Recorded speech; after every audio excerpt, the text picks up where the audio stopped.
Bom, pessoal, continuando nosso assunto Grécia, hoje nós vamos diferenciar as duas principais cidades-estado da Grécia Antiga, tudo bem? Bom, vamos só relembrar, né, que a gente está falando de uma estrutura de polis, onde cada cidade-estado tem a sua autonomia, né, a sua independência, as suas características principais. Então vamos a elas. Esparta e Atenas, ok? Bom, Esparta era uma sociedade bastante militarizada. Só lembrando, né, que Esparta foi fundada pelos dórios, né, que era aquele povo bastante militarizado, né, que invadiu a ilha de Creta com bastante violência, né? E assim, essa estrutura social militarizada, ela possibilitava, né, ela permitia que desde a infância, tá? Então assim, os meninos, desde os 7 anos de idade, né, eles já eram educados para uma preparação militar, tudo bem? Então isso, né, essa formação militar desde a infância, ela possibilitou a formação de um exército muito poderoso, né, um exército muito forte, que foi decisivo nas guerras do período clássico, né, tanto as guerras médicas quanto a guerra do Peloponeso. Em relação à divisão social de Esparta, nós temos 3 grupos, tudo bem? No topo da pirâmide nós temos os espartanos, que são os descendentes dos dórios. Eles são compostos por uma elite proprietária de terras, certo? E eles são guerreiros, né? Então, assim, eles formam o exército espartano. E nessa estrutura, eles são os únicos que possuem direitos políticos. Então, ou seja, eles são os únicos que podem ativamente participar da política de Esparta. Os periecos, eles são homens livres, mas eles não possuem direitos. Por quê? Porque eles não têm essa ascendência dória, tá? Eles trabalham geralmente na agricultura, no comércio e eles pagam impostos. Tudo bem?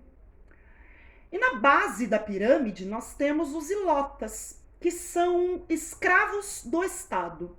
Então, ou seja, os ilotas, eles são escravos que pertencem ao Estado e eles são a classe mais marginalizada, né? A classe que mais sofre dentro do contexto, né? Dentro da estrutura espartana, tá? Há relatos de que as crianças, né, espartanas, né, que compõem o exército, às vezes praticavam, né, extermínios anuais para justamente evitar as derrotas desses ilotas, que de fato era a sociedade que mais sofria em Esparta. Tudo bem, é o grupo social, né, que mais sofria em Esparta. Então essa é a estrutura espartana. Agora vamos falar de Atenas, que é uma sociedade bastante diferente de Esparta, tá bom? Lembre-se que aquela elite, né, que era conhecida como os eupátridas, ela já tinha muita importância, né, política e econômica, mas com aquela segunda diáspora, né, aquela segunda expansão colonizadora, ela ganhou cada vez mais poder e ela passa a ser pressionada pelos comerciantes que haviam enriquecido com o comércio, né? Mas não possuíam direitos políticos, e também pelos camponeses, aqueles camponeses que não possuíam terras e que geralmente eram escravizados por dívidas. Essa pressão por parte desses dois grupos acabou dando origem a algumas reformas. E nesse sentido a gente vai citar alguns legisladores, tudo bem? O Drácon, ele vai registrar as leis por escrito, tudo bem? Né? Isso não existia até então. Então agora essas leis são registradas. Só que a justiça ela continuou na mão dessa elite, né? Então, na verdade, acabou tendo que vir outras reformas. O Solon, por exemplo, ele vai iniciar esse processo de cidadania mais ampla em Atenas, na medida em que ele vai abolir a escravidão por dívidas e a participação política ela vai ser classificada em grupos de acordo com a renda, né, com a riqueza. E isso, né, e a isso a gente dá o nome de participação política censitária, de acordo com a renda, tá? E isso de fato vai limitar bastante o poder, né, dessa elite, né, dos eupátridas.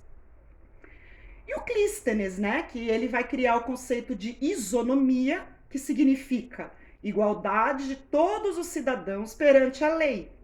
Isso é muito importante, na medida em que agora todos os cidadãos, pela lei, são vistos como iguais.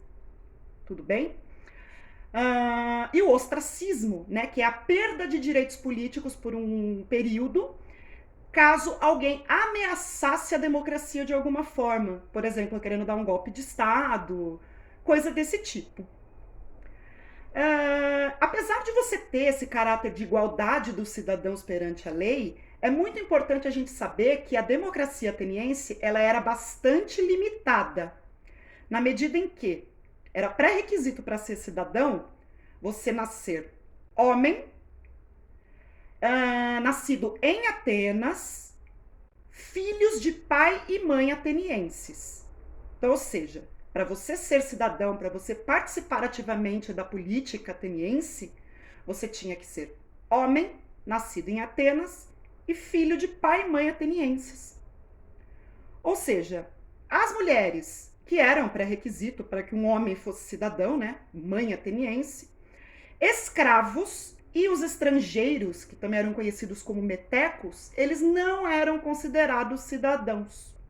Então, nesse sentido, podemos dizer que havia limites bem expressivos para você ser cidadão na cidade de Atenas. Tudo bem? Esse conceito de cidadania e democracia ele é muito importante, né? E a gente pode fazer vários debates que nos remete, né, aos dias de hoje. Então, na próxima vez que a gente se encontrar, nós vamos falar sobre o conceito de democracia, né? E democracia representativa e democracia direta. Tudo bem? Então, até a próxima. Tchau.